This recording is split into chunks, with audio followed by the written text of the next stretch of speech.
Hi there, listeners. Today we're brought to you by Yokkao, the world's most prolific Muay Thai brand. That's right. We're so excited to be teamed up with Yokkao to bring you the best Muay Thai gear. Honestly, mate, as a coach, it took me a long time to find pads that don't wear down after a few months, but my Yokkaos are staying strong. It's the worst when you get kicked in the forearms with bad pads. Yeah, it is the worst, especially when you have to do it every day. If there's one thing you should never compromise on with martial arts, it's the gear that keeps you safe. 100%, mate. And Yokkao has the absolute best quality of training gear, gloves, shorts, and clothes as well. Not only that, it's the best value for the quality of the equipment too. Also, Yokkao are offering you 10% off any purchase by using code CombatCasuals10 at the checkout. That's Combat Casuals 10 with no spaces. Get yourself some top quality Muay Thai gear and save some cash. Hello, listeners. Before we get started today, I just want to do a big shout out for one of our sponsors, Power Body Nutrition. They sell all kinds of sports supplements, vitamins and minerals and health foods. If there is anything you need and you don't want to spend too much getting it, you can visit powerbody.co.uk.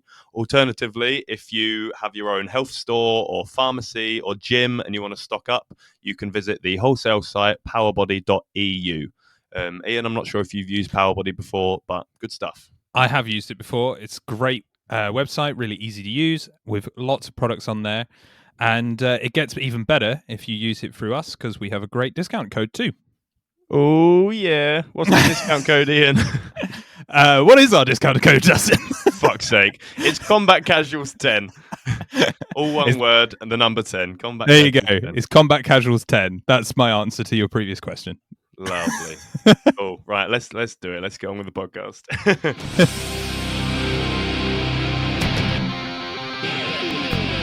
Hello and welcome to the Combat Casuals podcast. If you're a fan of mixed martial arts and all things related, stick around. We'll be talking everything from past and future events to harnessing your inner chi and everything in between. We want to provide you with the opportunity to get involved in the ultimate fighting conversation. We've been friends for too long now, and we always have strange conversations. So we thought, hey, why not make a podcast? I'm Dustin. I'm Ian. And we're the Combat Casuals. Absolute surefire, guaranteed way to get a bad neck and a bad back. It is to record the way I'm recording. Oh, man. Ever wanted to have back problems? Make a podcast. There you go. Make a podcast. Well, okay, so for the listeners at home to understand, I don't know why, but Zencaster, what we record on, is being a pain in the ass with a microphone. Yeah. So this is me chatting with my lips, pretty much almost touching the microphone. And then here is me moving back 2 inches. You ready? This is me about back 2 inches, and it's like I'm in a different room. Yeah. So you're so far away from me. Yeah. So I guess I just got to lip tickle the microphone. I was about to say, you an hour. got to start getting real friendly with your microphone. Right in your ear. Right up in your ear. in your ear. I mean, I think people have grown to expect us to have production issues throughout the podcast now. I think that's just, you know how people have like their running jokes or running like gags or something. It's not a running gag. We're just shit at this. It's just what it is. It's not intentional. It's not intentional. It's just, the show is just production the whole way through. It's like 10% talking about martial arts. The rest is production. Yes. Accurate. Oh, man. Pretty cool. Well, we can talk about martial arts as it's been like 2 weeks since we last... Well, there's been 2 events since we last talked, basically. Yes, and there's been a lot going on as well. 2 UFC events. Yeah, 2 UFC events, plenty of Bellator ones, stuff like that. There's a lot of sort of going ons as well with like divisions. We've got like news with a new interim belt on the line in the heavyweight division, so we can talk about that too. So plenty of stuff. There's plenty of stuff to talk about. And I guess a good place to start, big card was 264. I guess it's not like needing to go through detail of it, but more, I guess, the fallout. Actually, that's a good way of putting it. A fallout of Definitely. 264. What's going to happen now post the drama of the night, I guess. Yeah, we're a bit late for the recap, so we'll skip by that. Yeah, Conor McGregor broke his leg, but he lost. Yeah. Dustin was going to win, in my opinion. There you go. That's the recap. Too right. There's so many arguments and debates on Instagram, like people saying, "Oh no, Conor would have done this, Conor would have done that," and I can't believe there's an argument about it. No, it's absolutely mad. No, not at all, man. If anything, I'm not saying him breaking his ankle was a good thing to happen because like you don't want that to happen to somebody for fight reasons. It's a bad injury for your career. But in terms of his credibility, it's good for McGregor going forward because he can now talk himself back into a rematch with Dustin quite easily. Yes, If Dustin's I mean, he was champion, doing that as soon as he hit the floor. yeah, and it in my opinion, just that entire round was solidly Dustin's. Like I saw two of the judges gave it 10-8s, which I was a little bit like, that's a big. I agree. No, I you agree. 10-8. Yeah, and the reason being, right, is not because I dislike Conor McGregor. Right, Uh-huh. Conor McGregor, yeah, absolutely landed some brilliant leg kicks. Of course he did, and he landed one or two punches. But Dustin Poirier landed like 3 in a row, consistent, really good shots, and McGregor was falling backward. McGregor initiated the clinch or the takedown, however you want to look at it. Initiated the clinch, which he never does. It's because he was rocked the same way that he went for the takedown against Nate Diaz, and then Poirier, obviously, that people can say what they want. The guillotine was never close. Poirier's legs were never inside. It wasn't close. It wasn't close. Anyone who does jiu-jitsu knows that wasn't close. Poirier just worked his way around, got on top, and then spent almost the entire round just smashing him. Then as soon as Conor McGregor stood up, Poirier put him back. I mean, it was because of the leg, but put him back down. Of course, that was a 10-8. If that wasn't a 10-8, then I have no idea what grants you a 10-8. Fair play. It's fair play. It's a good argument. I mean, beat him on the feet, beat him on the ground. He got up, he beat him on the feet again, and then the round was over. It's very true. Also, that takedown he was trying to do, that takedown to me highlights. I don't like McGregor, so I was going to say I don't want to be mean to McGregor, but I don't know him. A better wrestler would have got that takedown. Like that takedown was really poor, and in fact, Poirier wasn't expecting it, so he was off balance. But he couldn't do it. He still couldn't take him down. Probably because he was dizzy. The only reason he was going for it was because he got rocked on the feet. Yeah, definitely. But in terms of going forward, I think him breaking his ankle, as we saw him on the floor, is good for him in the sense of it's easier to say he didn't lose. The media. Exactly. Yeah. Exactly. But I actually could have seen him getting knocked out in the second round. Like, he was getting done, mate. Yeah, I think he was going to get knocked out, and I think that fight, if the UFC, because it's what Dana White was talking about on the night, you got to do a fourth one with them. I think that fight is, if they do a fourth one of them when he comes back immediately, I think that's a bit of a joke, if I'm honest. Right, it's a joke. For many reasons. One, because it would never be done the other way round. If Poirier snapped his leg, there's no way he'd get the rematch. But the main reason that it's frustrating is because, I mean, we don't know who would win between Poirier and Charles Oliveira, but clearly what they're trying to set up is an immediate title fight for McGregor. Not just the rematch, but the title fight.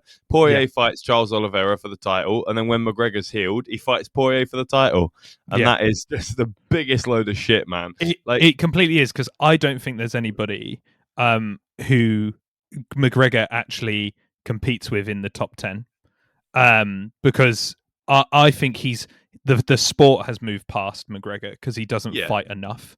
And I look at the top 10 right now. You've got number 10 Dan Hooker, then Islam Makhachev, who fought last night, Rafael dos Anjos, Tony Ferguson, Michael Chandler, Beneil Dariush, Justin Gaethje, Dustin Poirier, and Charles Oliveira.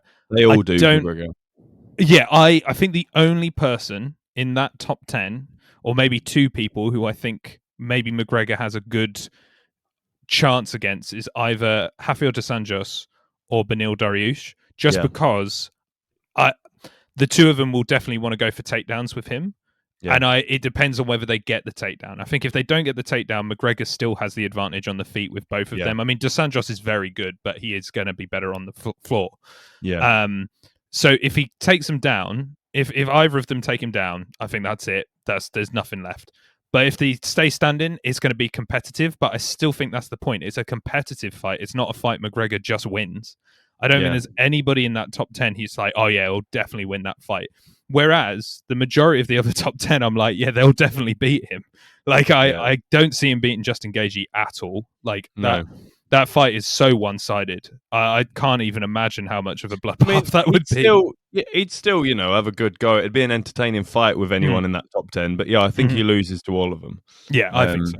But I this think is the so thing, too. they're not going to make him fight his way back up through the rankings. They're just not going to do it. He's too big a name. He's too big a star. They're never going to say, oh, fight the number 6 and we'll see. There's no way. It's money fights or title fights, and that's all they're ever Well, going to give him. I was about to say, do you think for McGregor coming back, particularly after an injury like that, do you think then it's money fights only for McGregor now? Yeah, well, I mean, since when was it not money fights only? Tell me the last fight McGregor had that wasn't just a money fight. I mean, that's true. I think even his title fight with Eddie Alvarez is a money fight because it was champion versus Well, that's champion. what I'm saying. Either title fights or money fights. That's like it's the UFC are gifting him the fights he wants. Do you know what I mean? The fights that make a lot of noise. The only alternative I can think of is the Cerrone fight, which obviously they were hoping would be a tune-up fight, and it was. Yeah, it was. It was. But even that's a money fight in because there was that big noise going into it from their press conference ruckus. But then we got a weird, nice McGregor, which was really strange. And the McGregor coming back to this one was bizarre. Like he just came across as a complete cunt. Like I honestly, weird, man. How he was so nice for their second fight and then just awful for the third fight. What's that about? It's like he's only nice because he beat him. Yeah, I know, and not just awful like his old like shit talking. I mean, like this was horrendous. He came across like horrendous in this one. Really bad. I think the only fights in my mind that are both in, I guess, fights that you could climb back up in the division, but also money fights. The only two that I think, but then I'm not sure how you'd feel about them. But the two I think of is one, the Rafael dos Anjos fight, because they were meant to fight. So there's that sort of pre-story there, which would maybe get attention, or the Tony Ferguson fight, because Tony's on the downturn, Connor's on the down. We could see a competitive fight there, possibly for somebody to get back into that top 5. But also, there's a narrative there as well. Like that's a big name, Tony Ferguson, and people. He's a fan favorite. I'd like to see that. I think that's the one I would do. Yeah, but it wouldn't be a main event though, would it? Wouldn't be. Yeah, I don't think it would. I don't think that'd be a main event because I think it shouldn't be, but I think it would be. I don't think it should be, but they'd make it. Definitely, they would. Anytime McGregor fights, it's going to be the main event, which frustrates me, but of course it will be. It is frustrating, isn't it? Because there's plenty of 5-round fights I'd like to see which aren't title fights, but because it's McGregor, they do that. And well, they did it for Nate Diaz as well, I guess, which is another fight that's on the table. I guess the Nate Diaz third fight is always there. I guess Nate Diaz, right? Talking about someone who just keeps fucking fighting until they win. Nate Diaz wants fucking 10-round fights, doesn't he? He loves complaining. Anytime he doesn't win inside 5 rounds, he's like, "Oh yeah, but if it was 6 rounds or 8 rounds or 10 rounds." It's like, well, it fucking isn't, Nate. You need to do something a bit earlier, don't you? Do you know what I mean? Just keep going until you win. Gets knocked out, like, well, give me a minute, give me a drink, let me come round, and I'll keep coming. It's not how it works. Let me recover. Give me a week. Fight until it's you who wins. Right. Well, that's the thing. We talked about it like last time we talked about fights. I did feel bad. I really do like Leon Edwards, and I did feel bad for him after that last round because people were talking more about Nate clipping him than the actual domination over the whole 5 rounds. And that's the thing. Nate can be like, "Oh, if this was on the street, we'd do that." But as you said last time, well, if it was on the street, we wouldn't be fighting like this at all. It wouldn't be like this. You wouldn't be wearing gloves. It wouldn't be 5 minutes with 1 minute rests. You definitely wouldn't be allowed to fight for 25 minutes without someone intervening. Yeah, ridiculous. And also, like, if it was, Leon had leave him to it. Leon as well had the dominant position throughout that whole first round, so there wouldn't have been a finish there. They wouldn't have stopped. It would have just carried on. Never mind. We talked about it last time. You know what I just imagined in my mind, right? Imagine, how people get in fights over like traffic or whatever. Like, imagine if we were driving and like someone like, I don't know, flipped me off or whatever, and I got in a scrap, and I was just getting my ass handed to me, and you were like, "Just wait, man. Just give my boy 25 solid minutes. He will bounce back, I promise." Like, you're just watching me getting decked next to my car, like on the side of the highway. And then like, "Oh no, just trust me, man, 20 minutes and he's going to start coming." Like, some people running in being like, "Should we break it up?" Nah, don't let it go. Let it go. He's got this. He's got it. He looks like he's getting really hurt. Nah, 25 minutes. Getting angry. The other guy's just getting tired by hitting him. Oh, I mean, talking of getting tired, getting angry, actually, that's made me think of a fight actually on that card, which was Sean O'Malley and Chris Martino. Oh, Jesus Christ, man. What was Mate, that? mate, Sean O'Malley. I know he's a fan favorite for some reason, but what a Don't joke like of a him. fighter! Don't Like like what a him. joke. Can't stand the guy. Well, I don't want to be harsh to that Chris Messino. Like props for him stepping up and also going as long. It shouldn't have been stopped. Let it go the whole 12 last seconds. He might as well. Shouldn't Too have been right, man. stopped. But no offense to him, but in all cases, like just he is a tin can for that fight coming into it, right? Too right. Like Sean O'Malley could have fought anybody in that top 10 when the guy dropped out. I'm sure there was people in the actual UFC who would have stepped up to fight Sean O'Malley, but they got a guy who wasn't in the UFC to fight a guy just to make him look good. Definitely. And he didn't look good. I know everybody's going, oh, he didn't, did he? He didn't. He looked rubbish. They just picked someone out. They might as well have picked someone out of the audience to be like, "Oh, does anyone want to step in and fight Sean O'Malley?" And Sean O'Malley can't finish them. Like he didn't finish. Like let's be real, that wasn't a finish. That was ridiculous. No. The ref was like, "Oh, that's enough of that." Like yeah, he couldn't finish. I mean, again, you're saying no disrespect to Chris, but yeah, that's a big step up. And Sean O'Malley is supposed to be this amazing prospect who's coming for the title or whatever. And yeah, I didn't find that very impressive. No, not at all. Like people, for some reason, the whole narrative's been about how slick Sean O'Malley looked, but he couldn't finish a guy who doesn't fight in the UFC and fights on the regional circuit. And I don't want to be harsh to him again, but if he fought somebody like Peter Yan, I think Peter Yan would really hurt him. I think it would be actually not a fair fight at all, and I think it would actually be really irresponsible to do that. And it just shows how far behind I think Sean O'Malley actually is in comparison to the rest of that division, because he's calling out people like Peter Yan and Jermaine Sterling. And I know Sterling's a bit of a controversial character at the moment, but Sterling would beat Sean O'Malley. I'm certain of that. He definitely would. I'd love to see that. I mean, he would. I'm certain of that. Somebody who he didn't call out, but I think could be a really good fight, and I think he would win. Well, Sean O'Malley would lose, but I think Frankie Edgar would be a good fight. Yeah, love Edgar, man. I think Edgar would fuck him up. It's tricky with Edgar, because obviously I think of Edgar as a fighter as a whole, not Edgar as he's fought recently. Yeah. But I don't know. I don't want to say anything bad about Frankie Edgar. I love Frankie Edgar. Yeah, I think he's great. Obviously, he's had a little bit of a rough patch recently with results, but I actually think that would be a really good fight for Frankie, because Frankie would take him down. I think he would actually look really good. He beat Pedro Munoz, who I think's better than Sean O'Malley. I actually think I'd like to see it, actually, because Frankie's one of the shorter guys, isn't he? And O'Malley's pretty... How tall's O'Malley? He's a tall guy. He's quite long as well, isn't he? He's got long, rangy... Let's find out. Yeah. He's going to give it to me in fucking centimetres, isn't it? Yeah. Sean O'Malley. Yeah, 1.8. What is that? Well, I think I'm 183, which is 6 foot. Is that right? Mate, I have no idea. 1.8. He's 1.8, is he? Yeah, 6 foot is just under 1.83. He's 5'9". He's 5'9". He's an inch shorter than I am. I'm 5'10". 5'9"? Yeah, he's 5'9". Why does that not seem right in my head? Height 1.8 meters. So if I'm 3 centimeters taller than him, that ain't right. He can't be 5'9". Yeah, no, you're 6 foot. Yeah, yeah, yeah. 1.83 is 6 feet. Yeah, so that's 3 centimeters. 3 centimeters is like an inch and a half. But if he's 1.8 meters, that's 5.9. 3. Yeah, I'm just putting it in Google. I'm doing it in Google, mate. Argue with Google. What did you put? 1.8 meters in feet? Yeah. Mate. Yeah, 5'10.8, so nearly 5'11. Fair play. Right. So he's the same height. Me and him are the same height. Here we go. I'll tell you why. It's because it's 5.9 feet, but 0.9 is a decimal, and there's not 10 inches in a foot. So it's 0.9 of 14. No, 12, right. Sorry. It's 14 pounds, isn't it? 12 inches. So he's 5'10 then? Nick closer to 5'11. All right. So he's about my height. It's tall for someone that skinny. It is. Man, because he's my height. Confusing. People listening to this will be like, "What the fuck is going on?" They'll just be like, "Fucking idiots, man!" Jesus yeah, I bet screaming at the phones.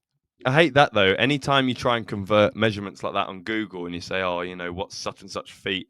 It'll Well, normally it's backwards. When you say what's 1 point something meters in feet, it always gives you a decimal, and it's like, stop trying to make me figure out like 0.7 of 12. Like, Don't make me do maths. Leave me alone. Like, yeah, just tell me it in feet and inches. I don't want 0.7 of a foot. I don't know what that is off the top of my head. I'm sure plenty of people do, but I fucking don't. Mate, I can't do maths to save my life. But he is tall. Like he's probably a little bit taller than I am because I'm 5'10", and if you say he's closer to 5'11", he's probably a bit taller than I am. He is very skinny, and for that division, like, and I think that would be good for Frankie because that's better. You know, there's more. I think only problem is obviously Sean O'Malley's quite rangy, so he might be able to like keep him at bay. But Frankie's dealt with that before. I think he can definitely deal. He's used to being the little dude. Yeah, particularly he was fighting in a division way, like he was very small in that division, and I think you could see that in the latter period with like fighting Max Holloway and people like that. I think it just showed Edgar's 1.68, so 1.68 meters in feet is 5'6". This is the episode now. Us just finding out heights of fighters. So he's 5'6", which is 5.5 foot, which is stupid. Right, 5'6". So yeah, that's I mean, that's not. It's not too much. That's all right. That's not too big a gap. But I do think I think he would win that fight. I think it's a good fight for him, and it would actually put him because his last fight was Corey Sandhagen, who's amazing. Like he's really good.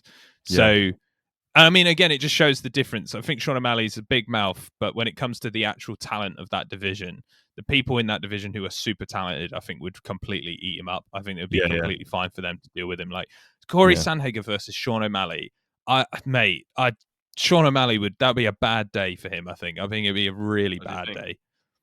Yeah, I think Corey Sandhagen. I think he's fantastic, man. I could actually see him being champion. I think him versus Peter Yan is a really interesting fight. He's fighting Dillashaw, isn't he? He should be. Yeah, I think that's the last fight I heard he was. Do you think Dillashaw will make it to the scale? Really interesting, man. I don't know. He had to pull out the fight, Dillashaw, recently because he had a headbutt. But I think they're rescheduling it. I think they've rescheduled it. It's actually. Go on. Sorry. It's at the end of this month. It's next week, 24th of July. That's what it says. Yeah. That mate. That's a really good fight. That's a really good fight. Aren't you just desperate for Dillashaw to lose, man? Big time, man. Big time. Like, have you looked at the promo poster for that? Oh my god. No, look at the promo picture and look at Dillashaw's face. Right, okay, hang on. It's very, very exciting for all the people at home. We're doing. Oh, that's creepy, man. Oh, anyone listening, Google that quickly. Corey Sandhagen versus TJ Dillashaw. You're looking for the one that's black and white with half of their faces each. What is going on there? What's that about? What face is that? Oh, have you seen the one? Hang on, I saw the one where it's half of his face. Have you seen the one where you can see his full face? No, let me look it up. Well, it looks like he's had a stroke. Because only the half of his face that's doing that in the split screen, that only that half of his face is pulling that expression. Oh my the other God, half is going on? not. Have you seen it? Yeah, is that two photos that they've composited together? It looks like, you know, when they try and do the promo pictures where they have one half of each fighter's face and put them together to make one face. It looks like that. Which fighter's the left side? Who's the other guy? That is a really weird picture of Dillashaw, man. He doesn't look great in that picture. That's so bad. Oh, mate. That's fucking TJ Dillashaw on the right and fucking redneck Billy Shaw on the left. I don't know who the fuck that is. Mate, I thought it was like a really smug, cocky sort of face, but I don't really know. He's had a stroke. Yeah, he's actually just had a stroke. If he has, that's not funny. No, it's not. I don't think he has, so it's definitely very funny. So for any listeners who are like please not Google looking that. at it, please look at it. It's the weirdest promo picture I've seen. Yeah. Well, one of the weirdest. The UFC love doing weird promo pictures. But yeah, that is hilarious. I do want Dillashaw to lose big time. Like, I think Corey Sandhagen's, like, as I say, probably one of the best up and comers / actual number. I think he must be top 5 in that division. He's amazing. And two, obviously Sterling, didn't he? He did, which, I mean, it does show Sterling's quality. But before people started hating Sterling, I actually really, really liked Sterling going into that fight. Weren't you, a fan? Yeah, I really liked him, man. I think going into that, and also in that first round with Jan, he did look good. But as the fight went on, Jan was like 100% winning that fight. And you know, it's annoying for me with Aljamain Sterling, because going out that fight, Sterling didn't have anything to be ashamed of, because it was an illegal knee, and it wasn't like was it? It was blatantly illegal. Like, it was a really bad knee. Yeah. Coming out of that fight, if he had just been like, yeah, you know, it's weird that I'm champion. It's not how I wanted to win. We're going to do a rematch. That's it. Like, if that was just the end of the whole thing, I think everybody would have just shut up about it and just been like, yeah, he's champion because of Jan. Whereas now, because he's become a knob about it. Yeah, because Aljamain Sterling's been a knob about it now, and he talked about, literally, I think it was that weekend, he was talking about fighting Henry Cejudo again and like all this shit. I was just he's lost a lot of fans because of that. Like, just shut up and do the rematch. That's all you needed to do. But I think Sandhagen, I don't know, man. What do you think? Do you think Dillashaw wins? It's hard to pick this one. I don't know, man. I don't know. It's tricky. Because he's beat some great names. I mean, but who fights like Dillashaw? I mean, he beat Moraes recently, didn't he? He's beat John Lineker. Mm-hmm. I don't know because I don't know anyone else who fights like Dillashaw. If I'd seen him against maybe Cody or I don't know, or Dominic Cruz. Say, mate. I hope he does. Or Cruz. Yeah, that would be good. Yeah. I hope he wins, but I don't know. That is a very difficult one. Who else has he beaten recently? Oh, Sun Zhao. Yeah. But you are right. They don't fight like Dillashaw. All of those people you just said do not fight like Dillashaw. Sun Zhao definitely does not. And then MMA math doesn't work, so no, it's true. We'll just have to see it, man. We'll just have to see it. I want Corey Sandhagen to win, but I could see Dillashaw coming back. And also, I guess it's whether you think Dillashaw was doing gear the whole time, if he was doing steroids, taking like that the whole career he had, or if it was just to get down in weight. Yeah. And how much that will affect him coming back too, I guess. Like, if he was taking it the whole time, will he look different? I guess we'll know by next weekend. We'll see how much that is affecting his, his general fight, whether he still moves as fast, if he's still got that like speed, because a big part of his fighting was speed, Definitely. Yeah. And then we had fights this weekend as well, didn't we? Islam Makhachev, again, another killer in the lightweight division. Man, yeah, like, he's a problem. I mean, these fucking Russian guys, man, they're a problem. He's come in. That's, do you think the way it's going now, isn't it? Like, for a while, do you think he's champion? Do you think he'll be champion? Yeah, I do. Yeah, I do. Yeah. So, who's his only loss? He's got one loss. Do you know who it's by? Not really. I think it was in the UFC, but it's like a random name. Let me find. I laugh if it's like a huge name. Looking for it now. He lost in 2015 to Adriano Martins by knockout or TKO round 1. See, that can happen, obviously. Fluky. Yeah, I was about to say it can happen. You can just get knocked out, but since then, like, he is insane. Like, his run is nuts. Yeah, he's not fought many big names yet, has he? No, I think for him, a good fight. I mean, Rafael dos Anjos has been talked about a lot already. Like, we've talked about him against McGregor, but I think either a good fight for him would be Rafael dos Anjos or Tony Ferguson, I guess, because they're both becoming a little bit like gatekeepers of that division. Yeah, it's harsh, but they are. Yeah. Particularly Ferguson. I feel really bad because he was like the guy for a long time. But you got to think everybody who's beaten him recently has gone on to like better things. You know what I mean? Like, they're all now top 5 like prospects or champions. So Makhachev's rated. He's number 9 now, ranked number 9, isn't he? Yeah.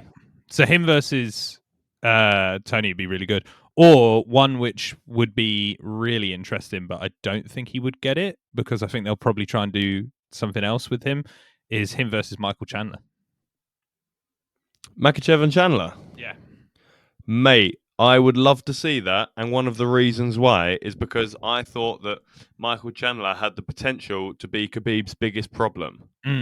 I'm not saying he'd win. I still think Khabib would win, but Khabib's stand-up isn't very good. It's only good because people are afraid of him taking them down. And I think out of everyone in that top 10, Chandler would be the least afraid of getting taken down by Khabib.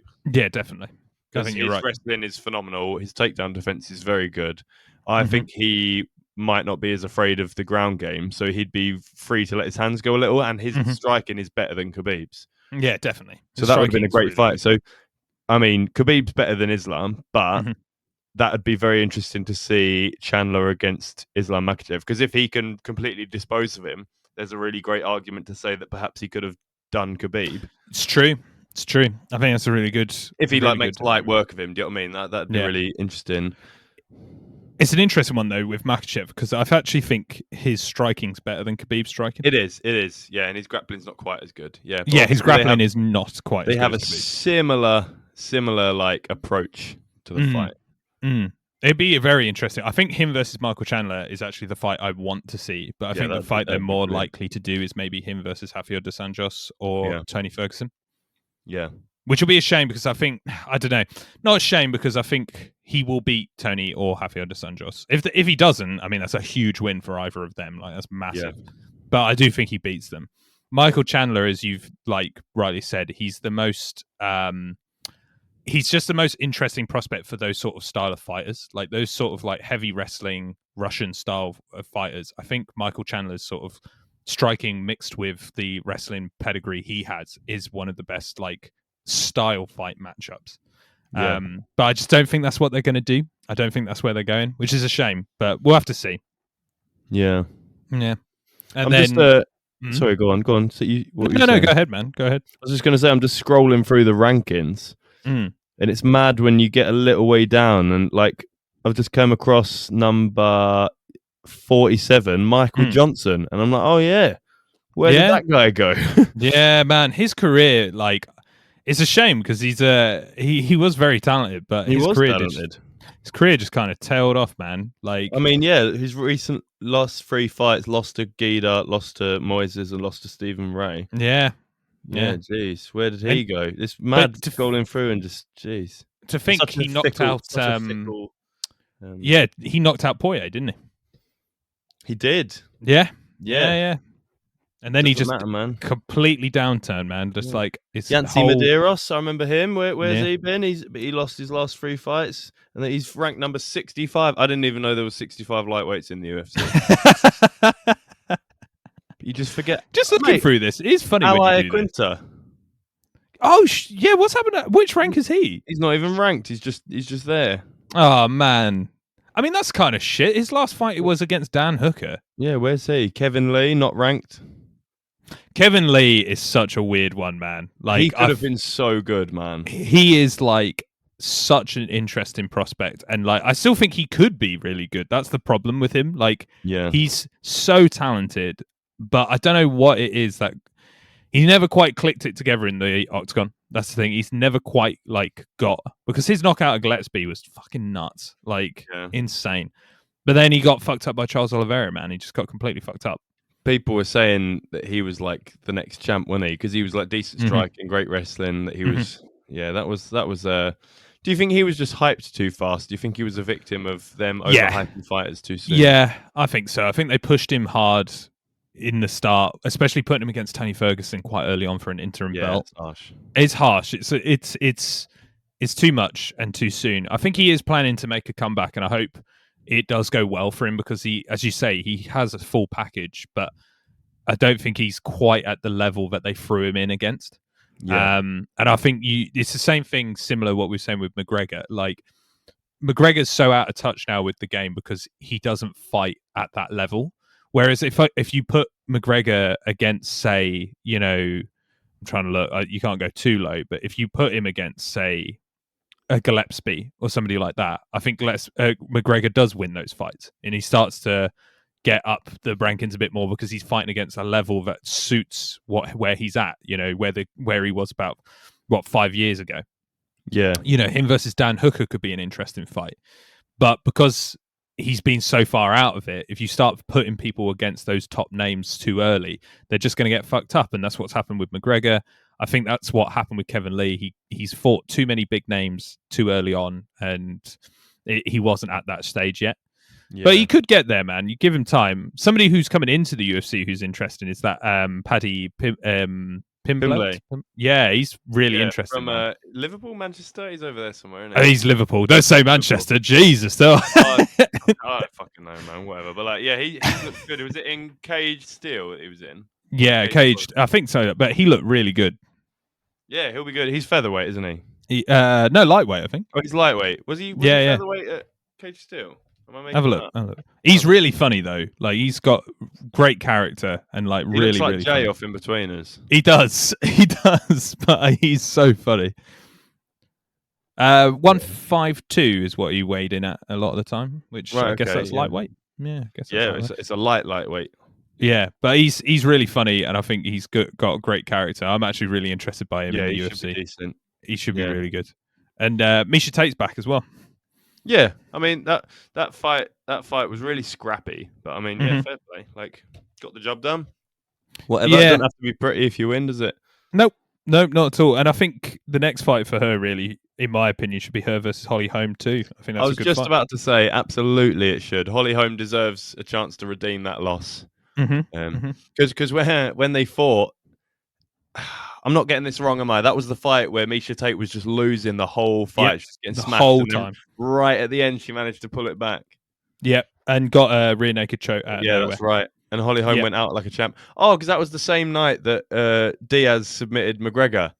Yeah, it was. Yeah. The reason I remember so vividly that was the same event was because I remember Conor McGregor saying like, "Oh, anyone who taps is a bitch. Like I'd never tap," type thing. And then he tapped out immediately after. Holly went out like a champ, like, "Oh, I'm going to fight till the bitter end." And then McGregor was like, "Oh no, get off." I mean, oh no, like, mate, nothing against tapping. I'd fucking tap. I can't breathe. Yeah, I mean, like, you got. That's what a tap's for, is to prevent passing out or getting a limb snap. So, like, you got to tap, but don't chat shit about tapping and then tap. I mean, it's so funny with him recently being like, "I've only had one loss," which was the knockout to submissions. Yeah, yeah, which I was just like, that is hilarious. It's so fun. And then he went for a guillotine. Yeah, what's that about, mate? Literally everything he says is a joke. I really don't understand how he has fans. I don't get it. I don't get what people are a fan of. I don't understand everything. Particularly now. Yeah, like why? Because he's Mystic Mac or whatever. He predicts these things and blah blah blah. And it's like, okay, well, I'd say he got significantly more incorrect than correct.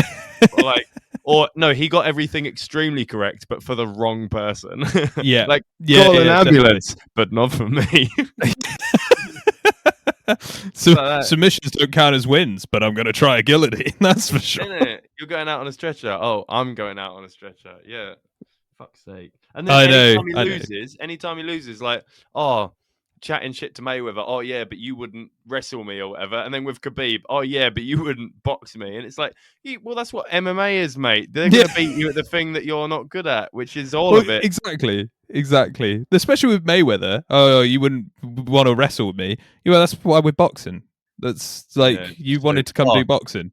You know what though? Fucking hell, man. I had a really annoying debate with someone the other day.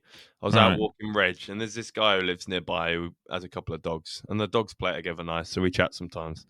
And we got on to talking about this, and he was like, because he's one of them who thinks boxing's better than MMA, and I'm like, okay, all right, well, I'm like, if you, I'm already. No. I'm like, if you mean to watch, then okay, like if that's fine. You can watch whatever you want to watch, but if you mean as an effective martial art, then this is where this conversation ends. And basically, he was like, "Oh yeah, because that McGregor got bloody shown that boxing was better, didn't he? When he got beaten up by Mayweather." I was like, "Yeah, in a boxing match." Yeah.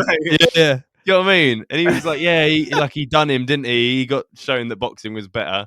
And I was like, and I actually had to have that debate again. I didn't waste too much energy on it, but I was like, I had to have this debate again where like, well, how come we've not seen Mayweather in the cage? Do you know what I mean? Yeah, exactly. Because he's one of them as well that was saying that there's less skill in MMA. It's more just like a pub fight. You know what I mean? They're just swinging and thrashing about. No, like, mate. It's so embarrassing. It really annoys me. I had this situation as well at work where a student where I was working was like, "Oh, there's no real skill in it, is there? Like they're just hitting each other." And I was just like, "You know what, mate? If you think that, I'm not going to waste my time. Like I'd like You to can't, convince man. you." There's not enough Yeah, hours in the day. You gotta there's not live enough life. hours a day. I'm currently working, and I do not have the time nor the effort to like tell you where you're wrong. But I find that so annoying, particularly the whole Mayweather showed him, didn't they? Like, well, Yeah. look, I don't like McGregor, but it would have been great if McGregor had gone over there and won. But the fact is, it's a singular martial arts. Boxing is a singular thing, and like I'm not a big fan of boxing, but I'm not going to discredit boxers. Like Tyson Fury is very skilled at boxing. He's phenomenal at Mm-hmm. boxing. But I'm sure he would be the first to admit that, like, if he went into, well, I don't know, they seem to all have quite big egos, but if you went into a ring, an octagon, and went into mixed martial arts, I think boxers just generally would get fucked up. I find that annoying. Of course they would, man. If you put any professional boxer at the highest level, Mm-hmm. right, Tyson Fury or Mayweather or anyone in the UFC, anyone on the roster would beat them 99 times out of 100. Yeah, definitely. Anyone their weight on the roster, obviously their weight, And that's you're going to struggle to get the takedown. But that people just don't understand, no. man, how different it is once you implement not just the kicks but the grappling, dude. Christ. And I find that so frustrating because there is talk now, and I guess this is kind of links to what's happening in the heavyweight division. I think, Francis Ngannou wants to get paid, and fair play to him. He wants to get paid. Yeah. He's a champion, and I think the UFC pay system's a load of shit. Like, it's not great. Fighters do not get what they deserve, and you can see that when you see people go into Bellator, and good for Bellator paying their fighters, and hopefully that reflects with the popularity of Bellator. I hope that becomes bigger. Yeah. But Francis Ngannou wants to get paid, and they're talking about John Jones fighting Ngannou, which would be a crazy fight. We're talking about, but then Ngannou's been talking to Tyson Fury. They've been like, they should fight. But of course, it's going to be boxing. Like, it wouldn't be in the octagon. You because never I think get the boxer come over, man. It just doesn't happen anymore. No, it doesn't happen at all. Because in fairness, James Toney did. Credit to him. He came over. He got fucked up by Randy Couture. Like, Randy Couture fucked him up. But like, it was really quick. He got submitted, and that was it. And I think that would happen with Ngannou and Tyson Fury. I know Ngannou's not like the best grappler and submission artist, but he's got a couple of submissions. I think Tyson Fury wouldn't know what's going on. He would do that, but of course it's going to be boxing. Well, fuck submissions, man. As soon as a boxer is like in the clinch or on the floor, they don't know what they're doing, do they? It's just about the ground and pound. Yeah, and I just, it's frustrating because that's what we're going to keep seeing. We're going to keep seeing these big boxing things, and I think obviously, I hate talking about them because I hate them with a passion. But you see the Jake Pauls and the Logan Pauls of this world creating a buzz because they're boxing MMA fighters like either Ben Askren or Tyron Woodley, and I'm just a little bit like, I just really don't give a shit about this because it's not, you're fighting people who this is not what they do. Tyron Woodley is not a boxer, so why are you fucking doing this? I really don't care. And it's the same with Floyd Mayweather and the McGregor fight. I really didn't care. It would have been cool if McGregor did it, but I really was like, it's completely redundant. It doesn't matter. It'd be like saying, for me, who only does Brazilian Jiu-Jitsu, right, we're going to have you fight karate, but it's only being karate. That's it. Yeah. Why would I do that? I don't know how to do karate. Exactly. I don't know how to fucking fight in karate. I don't even know how that works. Mate, karate people don't know how to fight in karate. No, that's too much. that was, ooh. We've lost a ton of listeners. Yeah. Unsubscribe. You can fuck right off. But you know what I mean? I just am so bored by these. And people talk to me about it. They're like, oh, what do you think about Logan or Jake, whichever one it is, Paul fighting Tyron Woodley? I don't even fucking know, man. I don't even know which one's which or who's fighting who. I don't care. I don't care. I don't fucking care. I find them so boring, man. And it's and the MMA media fucking shoves it down your throat. And I'm just like, I don't fucking care. Like, the only thing I care about is if Tyron Woodley wins. That's the only thing I care about. Too right. I'd never fucking pay to watch it.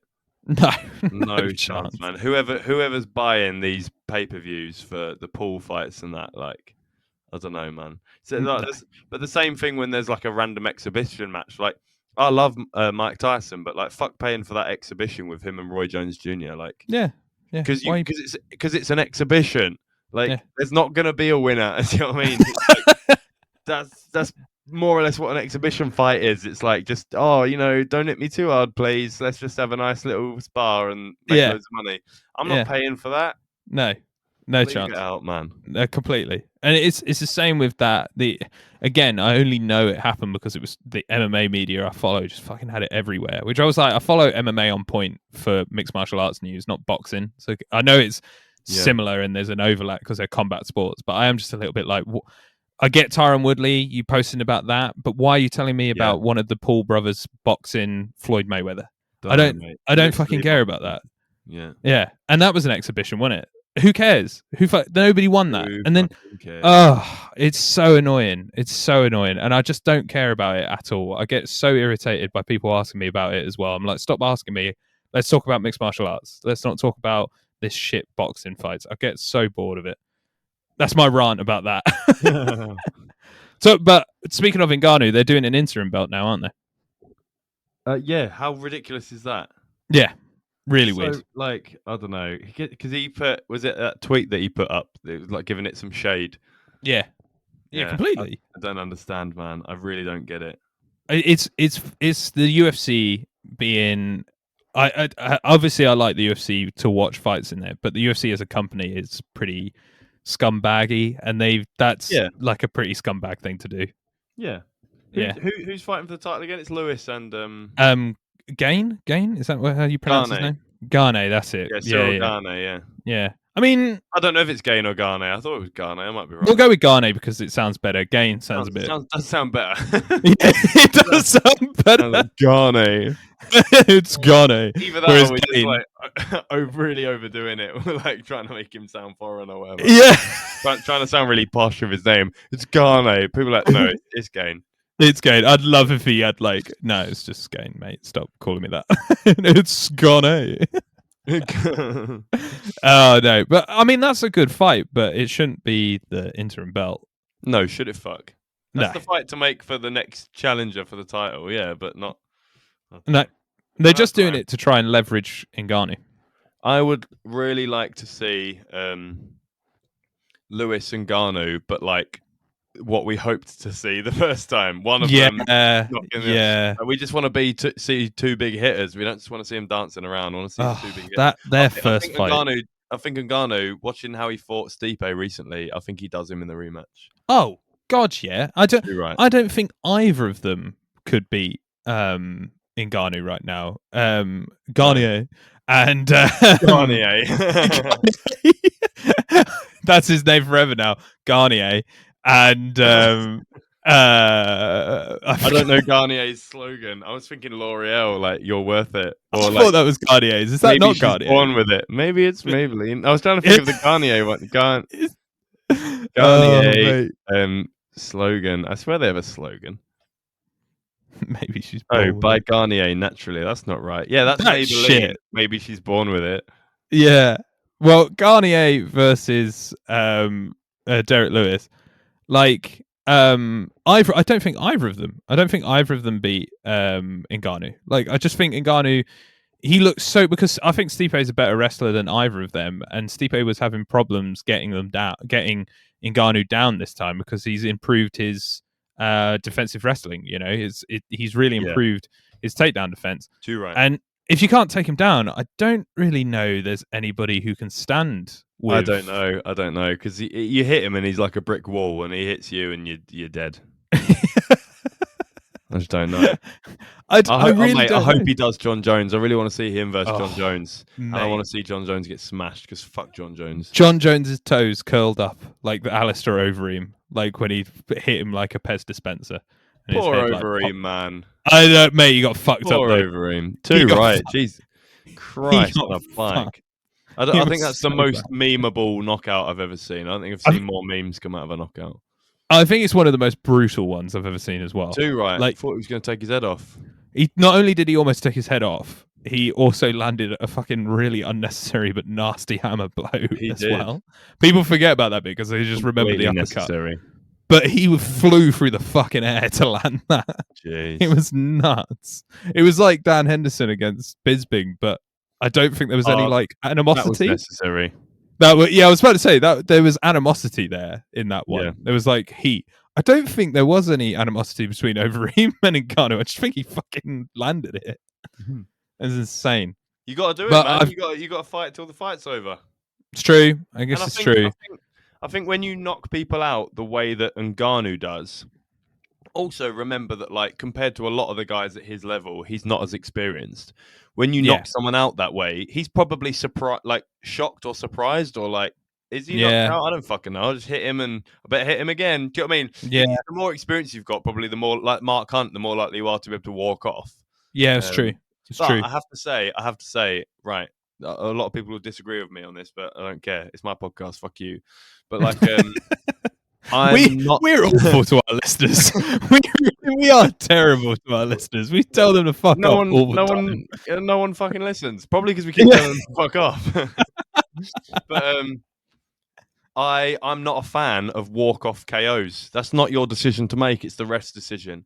I often see walk-off KOs where I think the ref is kind of pressured into stopping the fight because the other fighter's walked off. I think, no, like, you fight till the ref makes you stop. It's not your decision that he's out. And sometimes I think the fight could have continued and the fighter tries to walk off. Like Sean O'Malley did it in his, what was his name? Who did he fight? Come on, Ian. Who did he fight? Walk-off KO, because the one I was thinking of was... It wasn't a walk-off KO. Thomas Almeida. Oh, yeah. And tried to walk off, and Almeida got back up. And I'm like, fuck you, man. That's not your decision to make. Yeah. You don't just get to say, oh, ref, he's finished. No, he's not, mate. Get in there and get in. It really annoys me. Like, and there's been a few Mark Hunt ones where I think that's not... I was about to say... Mark Hunt kind of like goes, you're done. And it's like, no, he's not.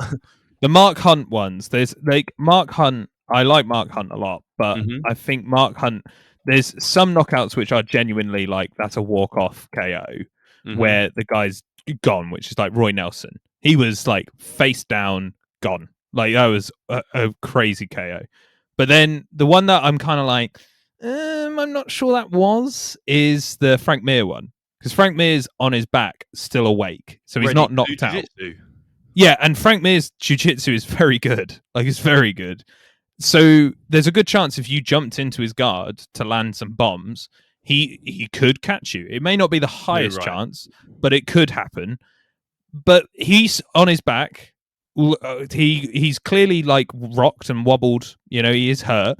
And Mark Hunt walks off and just shakes his head as if it's done. And the ref ran in and then waved it off. That one I was a bit like, that one I'm like, nah, that's not quite right. I don't think that's fair. No, it's not on. Well, because clearly what's happened is like the ref like didn't have much intention of finishing the fight, and then because Mark Hunt was just leaving, the ref was like, yeah, probably actually. Do you know what I mean? It's like, no, you don't get to make that decision. That really wound me up. Like, because obviously, Frank Mir got clipped hard. He wasn't playing possum. No. But you need to give, especially a jiu-jitsu fighter, a chance until the end. He was ready for his guard. He has his legs up. He was ready to go.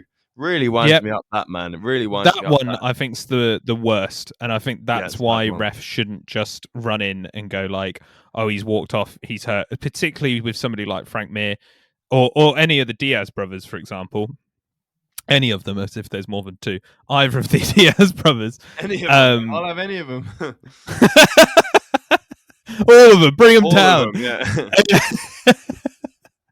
Like, either Diaz brothers do that, you know, they go to their back, you know, then I think sometimes to their detriment, because there's been fights I've seen where I think they went over a bit easy because they like, you know, wanted people to come into their guard, and people were like, nope, we're not going to the guard. Because a lot of people were saying that about Conor McGregor, Nate Diaz too, weren't they? That Nate Diaz was like, getting hit, but going down on purpose to try and entice McGregor to come in and finish the job. Particularly in the first round.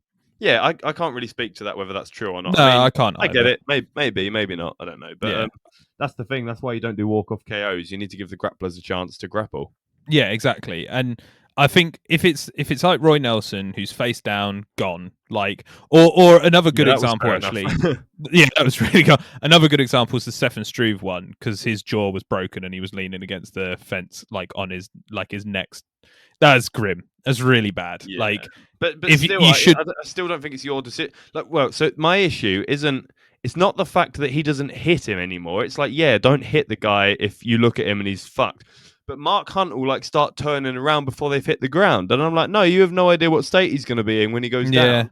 yeah. You need I to guess be that's ready true. to keep fighting. At least stand in front of him and look ready to keep fighting. I don't know, something about the arrogance and like thinking you're bigger than the ref, or like it's your decision when the fight's over. I don't like it. Well, one of the main ones, one of the best ones I've seen was when, and it's not a walk-off KO, but it's a restraint of KOing somebody. It was Lyoto Machida versus, I can't remember who it was, but he fucking, I think he really hurt him and he went straight down and he ran in as if to punch him, but he didn't, and the referee jumped in to stop the fight because he knew he would hurt. And I mean, there was a good period between the ref coming in and him going to punch him because he could see he wasn't conscious, and he was like, I'm not going to punch him, but the referee hasn't stopped this, so I'm just going to look like I'm about to smack him in the face, but he is unconscious, so I'm going to wait for the ref to see that he's unconscious, but I'll hold my punch so it doesn't land to this guy who's not like with us anymore. Not with us anymore. He's not in the room, so I'm not going to hit him. So I think that's good when you've got restraint not to like unnecessarily hurt somebody. Because like, I look at the Stefan Struve one, his jaw was fucked, and I just think if you keep hitting a broken jaw, it's just going to keep getting worse. Well, you would think so. You definitely think. I think the chances of punching it back into place is slim. It's very low. But again, Dustin, we're going full circle. It's quite nice, actually. We've come up to the hour mark and we're full circle back to the beginning. It wasn't Dustin's responsibility to stop when Conor McGregor's leg broke. No. That wasn't his responsibility to stop hitting him. Because, one, he may not have seen his leg got broken. Because he wasn't. Yeah, you know. When I'm sparring or anything, I'm not looking at the guy's ankles. I'm looking at him. I mean, if you are, then you could get fucking hit in the face. More than likely. Hey, tell you what, though, I'm not getting kicked in the face. I got my eye on them feet. I'm looking at them ankles. Oh shit, it's broken. There we go. But it's not his responsibility to watch his feet. No, it's not. It's not. You know. So I think some people are like, oh, he hit him after he broke his ankle. That's not on. It's like, well, he wouldn't know. You gotta just carry on. You know. So. Yeah, I see what you're saying. I do agree with you. I do think that one with Frank Mir is fucking bullshit. It's bullshit. Anyone who's not seen that, give that a Google. Mark Hunt and Frank Mir on YouTube. It's on YouTube. It's easy to find. They've only fought the once, haven't they? So it's not hard to find. Yeah, no, it's only the one. But it is bullshit. And I do feel bad for Frank Mir. He may have been really hurt. And bear in mind that Frank Mir may well have been the best jiu-jitsu athlete to ever compete at heavyweight. He's one of them at the very least. He's amazing. Amazing, yeah, completely. Yeah. For certain, his submission of Nogueira is like crazy. That's a nuts submission. Just rolling and rolling for that Kimura. That is a nut submission. Awesome, man. So it's a good roundup. Before we round up, Ian, I should have done this at the start, but I'd like to do a little plug now for a charity event that I'm doing on the 21st of August. I have no fucking clue why I've decided to try and do this. It's ridiculous. So, for anyone who doesn't know, I've called it a fight-a-thon. So I've tried to basically do what's the fight equivalent of a marathon. So the average finishing time for a marathon is 4 hours and 21 minutes. So I'm going to fight for 4 hours and 21 minutes in 5-minute rounds with 1 minute intervals. So that will work out to 44 5-minute rounds with a minute between each, back to back. That's going to be horrific. I'm doing that on the 21st of August, and I've just got rolling competitors. So guys who come to my class, some of my clients, some of my friends, they're just going to basically take it in turns to try and beat me up. So we'll be doing some Thai, some jiu-jitsu, some boxing, some wrestling, some full MMA. Whoever comes down, whatever it is they're comfortable sparring with me, that's what we're going to do. And it's going to be a fucking nightmare. So we're doing it. I'm doing it for Mind. So if anyone fancies sponsoring me, you can find the link on my Instagram bio. So on Instagram, I'm at dna.mma. We'll put the link in Combat Casuals as well. Yeah, we'll put the link on this clip. That'd be easier. Yeah, we'll do the whole thing. Yeah, so it's a Just Giving link. So you can find that in the description of this podcast. So please anyone who does martial arts and has ever done sparring or has done like an open mat at jiu-jitsu knows how long 5 minutes are, and then knows how ridiculous 4 hours 21 would be. So please consider sponsoring me. I think everybody listening, you got to go sponsor, just because, one, a great cause, but two, it is going to be hell. Like, it's going to be. It might be the hardest thing I've ever done in my life. I think I completely undersold it when I was thinking. I just thought, that would be a funny idea. Like, that would be really hard.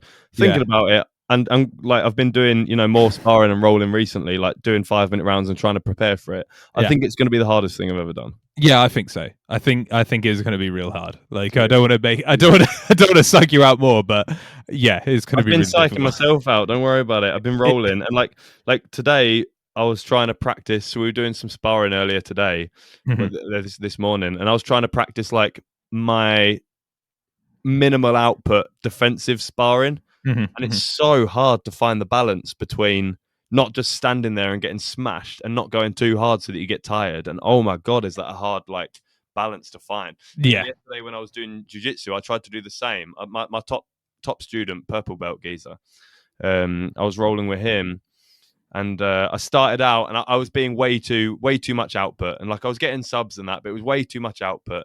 And I was like, right, I need to calm down, I need to stop. And I tried to be like completely like passive but defensive. I got caught like straight away. He submitted me straight away. I was like, fuck's sake. Like, it's so hard to find the balance between being aggressive but being too defensive and passive. Obviously, like, it don't really matter if I get submitted or whatever, but I don't want to get submitted too many times. I still want to do my best. Do you know what I mean? I still want to do my best. But finding that balance is a nightmare. Yeah, no, 100%, man, 100%. It's going to be really good though, and it's a great cause. And people, please go donate. It's for a good cause, and it's going to be fun to watch. I hope you record most of it.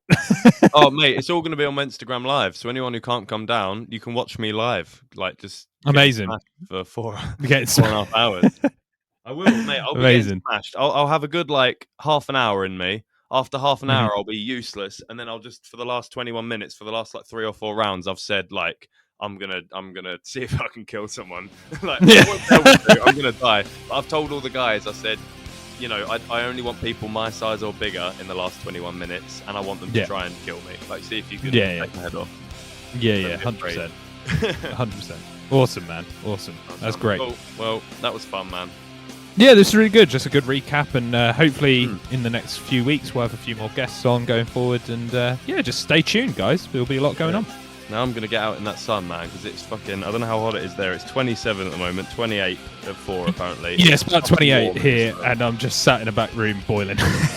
Wetting my tits clean off. All right, man. Enjoy the sun. Nice one, dude. I'll catch you next time. In a bit. See you later, listeners. Bye. Thanks for listening to the Combat Casuals podcast. To get involved with the ultimate fighting conversation, email us at combatcasuals@outlook.com. We can answer your questions in our next podcast. Or maybe even have you on the show. Be sure to follow, subscribe, leave us a review, or support us however you can. Thank you to Me Against the World for our theme music. Catch you next time.